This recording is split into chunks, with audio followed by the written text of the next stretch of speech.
दोस्तों, क्या आपने कभी सोचा है कि अगर दुनिया की सबसे ताकतवर कुर्सी पर बैठा अमेरिकी राष्ट्रपति भी एक रूसी नेता के सामने लाचार नजर आए, तो इसका असर पूरी दुनिया पर कितना गहरा होगा?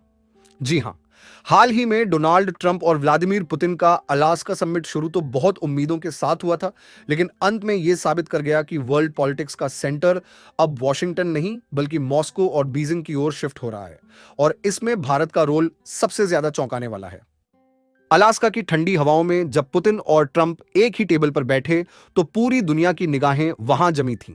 कूटनीति की दुनिया में इसे हिस्टोरिक मोमेंट कहा जा रहा था। लेकिन दोस्तों, नतीजा निकला क्या? बस एक औपचारिक हाथ मिलाना और कैमरों के लिए मुस्कुराहट। असल में पुतिन ने शुरुआत में ही ट्रंप को साफ साफ कह दिया, रूस अब यूक्रेन में बहुत आगे निकल चुका है, पीछे हटने का कोई सवाल ही नहीं। उन्होंने शर्त रखी, या तो आधा यूक्रेन छोड़ दो या फिर किसी समझौते की उम्मीद मत रखना। आप सोचिए, ट्रंप चाहकर भी ऐसी डील कैसे मानते? नतीजा यह हुआ कि पूरा समिट बिना किसी ठोस रिजल्ट के खत्म हो गया। और मजेदार बात यह रही, जाते जाते पुतिन ने हंसी मजाक में ट्रंप को रूस आने का न्योता दे दिया। लेकिन इस छोटी सी घटना ने पूरी दुनिया को एक बड़ा मैसेज दिया। अमेरिका अब लीडर नहीं, बल्कि डिफेंसिव पोजीशन में फंसा हुआ है। अब आते हैं भारत पर।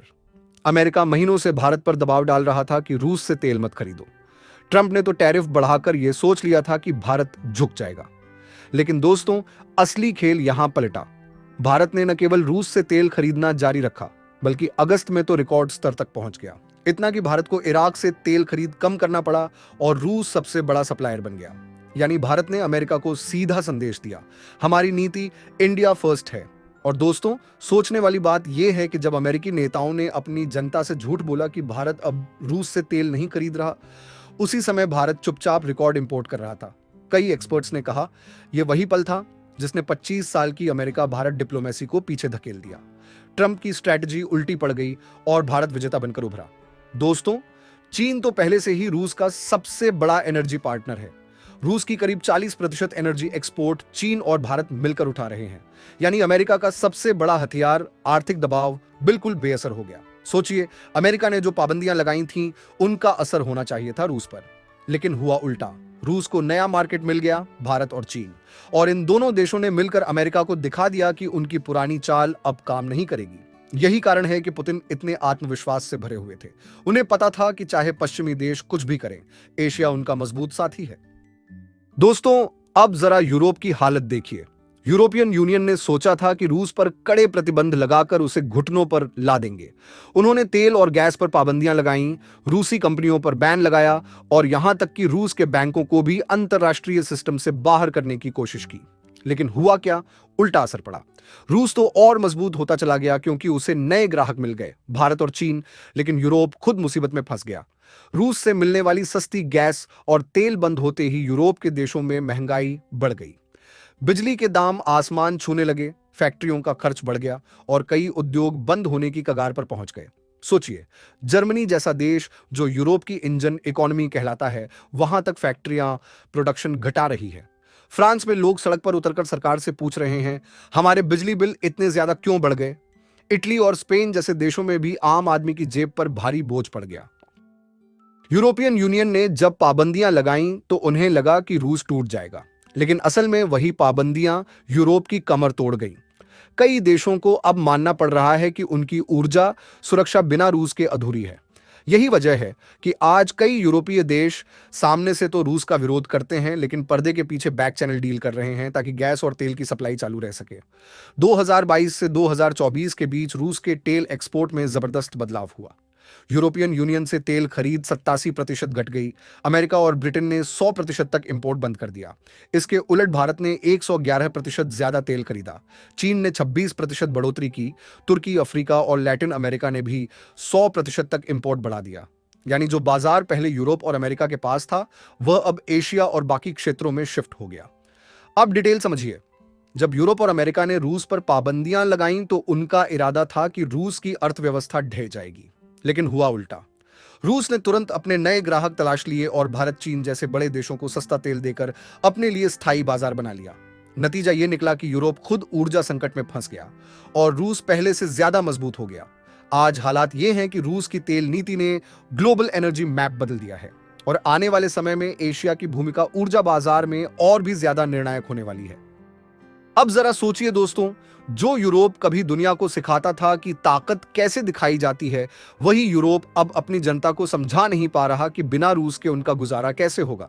यह स्थिति बताती है कि असली विजेता कौन है और असली हार किसकी हो रही है। अब आते हैं अमेरिका पर। डोनाल्ड ट्रंप ने अपनी जनता से कहा था कि भारत ने रूस से तेल खरीदना बंद कर दिया है, लेकिन जब सच्चाई सामने आई कि भारत तो उल्टा रिकॉर्ड स्तर पर रूस से तेल खरीद रहा है, तब अमेरिका में हंगामा मच गया। मीडिया ने ट्रंप को घेरा, विपक्ष ने कहा राष्ट्रपति जनता से झूठ बोल रहा है।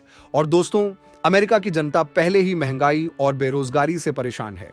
ऐसे में जब उन्हें पता चला कि सरकार सही जानकारी तक नहीं दे रही, तो गुस्सा और बढ़ गया। अब बड़े सवाल उठ रहे हैं। क्या अमेरिका अपनी पुरानी साख खो रहा है? क्या दुनिया अब अमेरिका को भरोसेमंद लीडर मानना बंद कर रही है? विशेषज्ञ मान रहे हैं कि ट्रंप की नीतियों ने अमेरिका को डिफेंसिव मोड में डाल दिया है। पहले अमेरिका बैठकों में सबसे ऊपर होता था, सब उसकी सुनते थे, लेकिन अब हालात ऐसे हैं कि अमेरिका खुद सफाई देता घूम रहा है और बाकी देश अपनी राह बना रहे हैं। सबसे बड़ी बात यह है कि अब ग्लोबल पॉलिटिक्स का सेंटर धीरे धीरे एशिया की तरफ खिसक रहा है। भारत, चीन और रूस का गठजोड़ मजबूत हो रहा है और अमेरिका अपनी पकड़ खो रहा है। दोस्तों, अब सबसे बड़ा सवाल यही है, क्या कभी पुतिन, ट्रंप और जेलेंस्की एक साथ बैठकर किसी डील पर सहमत होंगे? देखने में यह बहुत अच्छा लगेगा, लेकिन सच्चाई यह है कि इसकी संभावना बेहद कम है। रूस का माइंडसेट बिल्कुल साफ है, वे पीछे हटने को तैयार नहीं है। उनके लिए यूक्रेन सिर्फ एक पड़ोसी देश नहीं है, बल्कि उनकी सुरक्षा का हिस्सा है।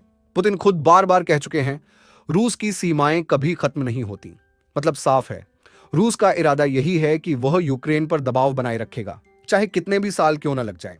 अमेरिका और यूरोप की कोशिश है कि यह जंग जल्द खत्म हो, लेकिन रूस के हाव भाव देखकर लगता है कि यह संघर्ष और लंबा चलेगा। दोस्तों, अलास्का में हुआ यह समिट एक बहुत बड़ा संकेत है। यह बताता है कि अब अमेरिका और यूरोप की ताकत पहले जैसी नहीं रही। रूस, चीन और भारत जैसे देश अब कहीं ज्यादा मजबूत और आत्मविश्वास से भरे हुए हैं।